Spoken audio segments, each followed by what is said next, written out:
बिथांमोना थांनाय 5 बोसोरावबो जों बायदि लाइमोनफोरखौ थगायदों 1 भट 1 जब होनानै बोरैथो आरो दाबो इन्टारिम गभर्नमेन्ट दानानै रन्जन दैमारि सारखौ सिफ खालामगोन होननानै दासिमबो बिसोरो थगायदों। आइजो माहारिफोरनो होनाया जाहैबाय जाहाथे आइजो माहारिफ्राबो समान समान समाजाव दावगालांनो हायो बेफोरनि थाखाय जों बेफोरबायदि अनसुंथाइखौ होनाय जादों। खुलुमबाय बयनिसिमबो मोखां बिजाब नायगिरि नोंथांमोननिसिम फैगौ रंजालि बैसागुनिसिम बयनिसिमबो गाहाम हामलायनायखौ जासिहरनाय थाबाय।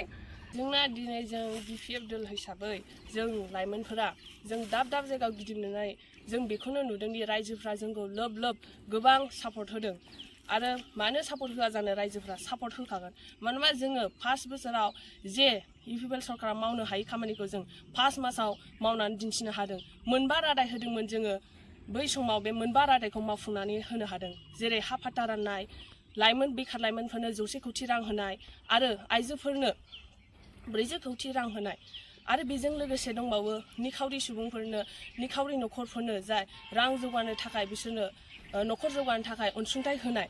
दा जोंहा 100 कौटि रां बेखार लाइमोनफोरखौ होनाया बेनो जाहैबाय जोंहा जाहाथे बेखार लाइमोनफ्रा बिटिसि ओनसोलाव जोबस्राङो आरो बयबो गाव गावनि थांना थानायनि लामाखौ एसेबाबो सहाय खालामनानै लानो हायो बेफोरनि थाखाय बैफोरबायदि अनसुंथाइखौ होनाय जादों।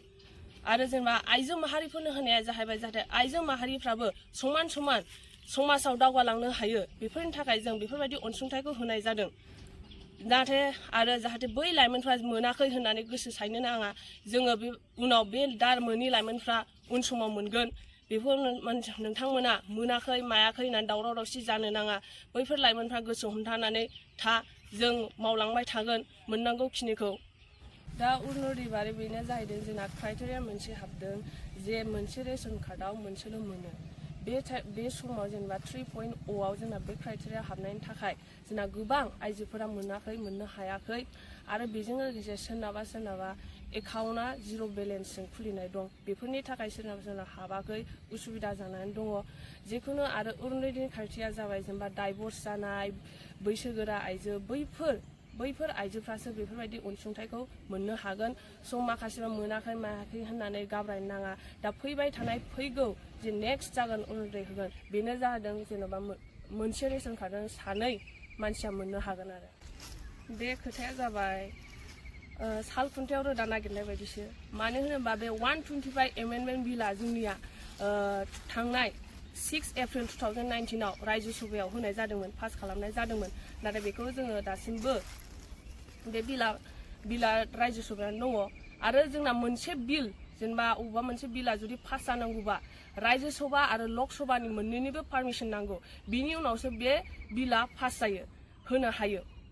थ' बेफोरबायदि बे एजेन्डाखौ लानानै रायजोनि सिगाङाव केलेंकारि जेनेबा बेफोरबायदि बुंफोरथि होनो नाङा। थांनाय 5 बोसोरावबो इलेक्सनाव बिसोर बड'फानि मुं लायै लायै नंखाय फोसावदिंनानै दिनै बिसोर खुंदोंमोन नाथाय रायजोफोरखौ गासिबो थगायनाय आरो बे 125 बिलखौ जेराव बिसोर पास खालामो होननानै बुंदोंमोन कि जेन'बा गभर्नमेन्ट दागोन इन्टारिम गभर्नमेन्ट दागोन नाथाय बे बिलाव बेबायदि लिरनाय गैया कि गभर्नमेन्ट दागोन इन्टारिम गभर्नमेन्ट माने थाखानाय दोलोखौ सिफायनानै थाखानाय सरकारखौ सिफायनानै बिसोरो गभर्नमेन्ट दागोन होननानै बांसावलागासिनो नाथाय बेबायदि नङा। रायजोफोरा बेखौ गोसो होनानै नाय आरो 125 बिलखौ फरायनानै नाय। 125 बिला जाबाय बैफोर ट्राइबेल शेड्युलनि थाखायसो जेन'बा रांखावरि बिथिङाव बांहोनो थाखायसो बे बिलखौ होनाय जादों। थ' बेफोरबायदि नंखाय फोसावदिंनायखौ दोनथ'नायानो गाहाम। रायजोफोरखौ एथबां थगायनो नांला। थांनाय 5 बोसोरावबो बिथांमोनहा बड'फानि मुं लायै लायै रायजोफोरखौ थगायबोदों आरो दाबो इन्टारिम गभर्नमेन्ट दानानै रन्जन दैमारि सारखौ सिफ खालामगोन होननानै दासिमबो बिसोरो थगायदों आरो बिसोर बेबायदिनो थगायबाय थाखागोन। बोरैथो बड'लेण्डखौ सुइजारलेण्ड बानायगोन होननाया बेबायदिनो खोथाल' ओरैनो सतबांसा खोथा बेफोर जेबो जाथाव नङा जानो हाया। बेफोरबायदि गोदै रावाव रायजोफ्रा गोजावनो नाङा आरो बयखौबो आं आसा खालामो फैबाय थानाय बिसायख'थियाव जोंहा बिपिएफ दोलोखौनो 15था सिटआव देरहागोन होननानै आं आसा खालामो। बिथांमोना थांनाय 5 बोसोरावबो जों बायदि लाइमोनफोरखौ थगायदों 1 भट 1 जब होननानै बोरैथो जोंना लाइमोनफ्रा बहा जब मोनखो 1 भट 1 जब होननानै बेफोरबायदि नंखाय जाथावि खोथाफोरखौ बुंनानै ओरैनो जोंबायदि लाइमोनफोरखौ गोजाव बोफाव खालामदों।